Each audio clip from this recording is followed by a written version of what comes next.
24 वर्षांची तरुणी बेपत्ता होते। तिचे 11 आक्षेपार्ह व्हिडिओ समोर येतात। तिच्या खुनाचा पत्ता लागतो।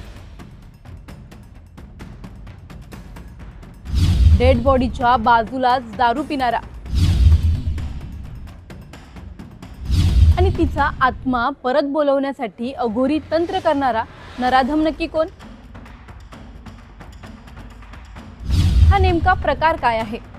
24 वर्षांच्या विद्यार्थिनीचं रहस्यमय पद्धतीने बेपत्ता होणं आणि त्यानंतरचा भयावह फोन, कुटुंबाला आलेले अज्ञात व्हिडिओ, तपासात पोलिसांना सापडलेली धक्कादायक दिशा, मुंबई, इंदोर, गोवा आरोपीचा विचित्र प्रवास उलगडला।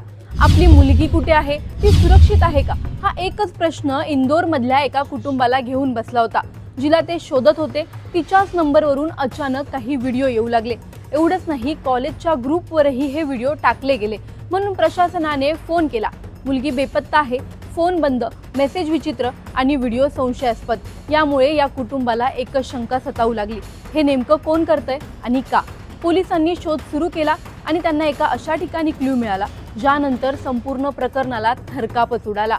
ते नेमकं काय आहे सर्व जाणून घेणार आहोत या व्हिडिओमधून, त्यामुळे हा व्हिडिओ शेवटपर्यंत नक्की पहा आणि टाइम्स नाऊ मराठीच्या सर्व माध्यमांना सबस्क्राइब आणि फॉलो करायला विसरू नका। नमस्कार, मी मनाली कदम। इंदोरमध्ये MBA शिकणारी 24 वर्षांची तरुणी 10 फेब्रुवारीच्या सकाळी घराबाहेर पडली। वडिलांनी तिला कलेक्टर ऑफिस जवळ सोडलं। आधार कार्डचं काम आहे असं तिने सांगितलं होतं। काही वेळांनी तिने आपल्या धाकट्या बहिणीला फोन केला आणि सांगितलं ती आपल्या क्लासमेट म्हणजेच पियुष धामनोटे सोबत एका वाढदिवसाच्या कार्यक्रमाला जाते आणि रात्रीपर्यंत परत येईल।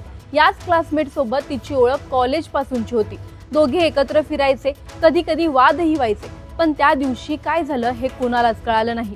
रात्री उशिरापर्यंत घरी येणारी मुलगी आली नाही म्हणून कुटुंबियांनी फोन लावायला सुरुवात केली। कधी फोन लागत नव्हता तर कधी बंद येत होता। रात्री उशिरा कॉलेजमधून फोन आला आणि सांगितलं गेलं की तुमच्या मुलीच्या नंबरवरून काही व्हिडिओ कॉलेज ग्रुपवर शेअर झालेत।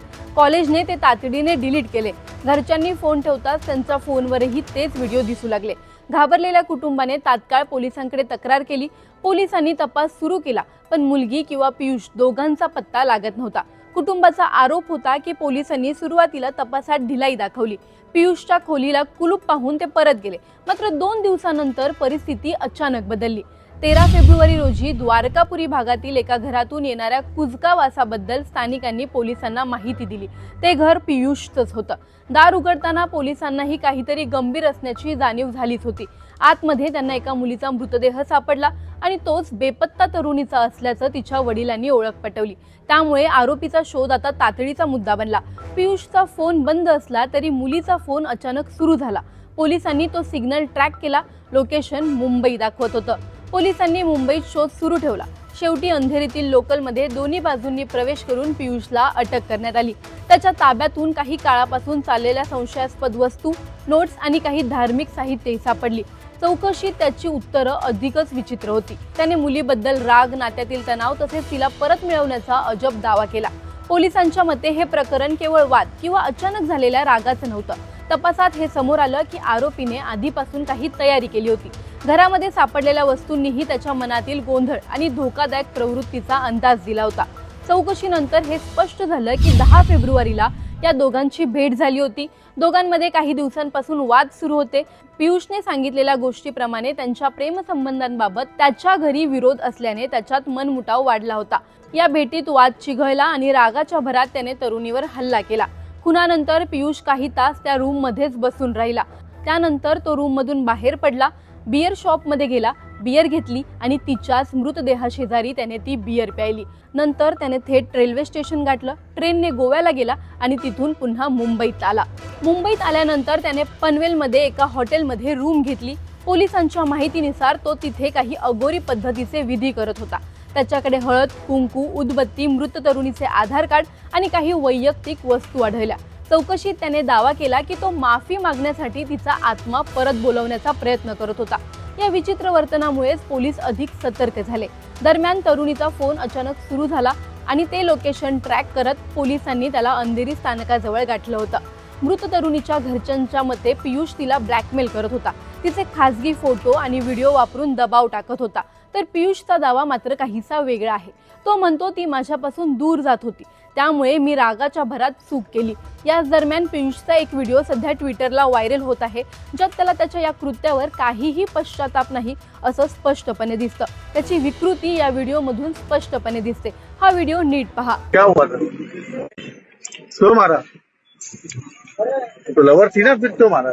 कुछ नहीं हुआ, छोड़ो, जो हो गया हो गया यार। अरे कैसी बातें कर रहे हो? आपने मारा एक लड़की को, आपकी प्रेमिका थी वो, उसको।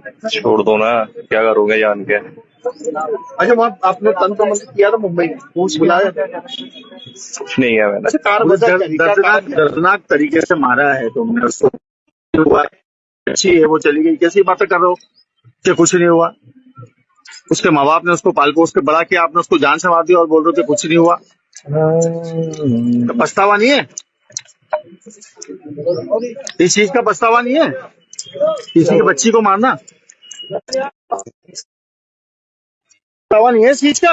इसकी बच्ची को मारा है इतनी हैवानियत के साथ? बेटा बेटा बेटा बेटा, क्यों मारा? कारण तो बता दो, मारा क्यों है? कारण तो बता दे। कारण तो बता दे। अच्छे को सबको कारण बताऊंगा अच्छे से। क्या बताएगा?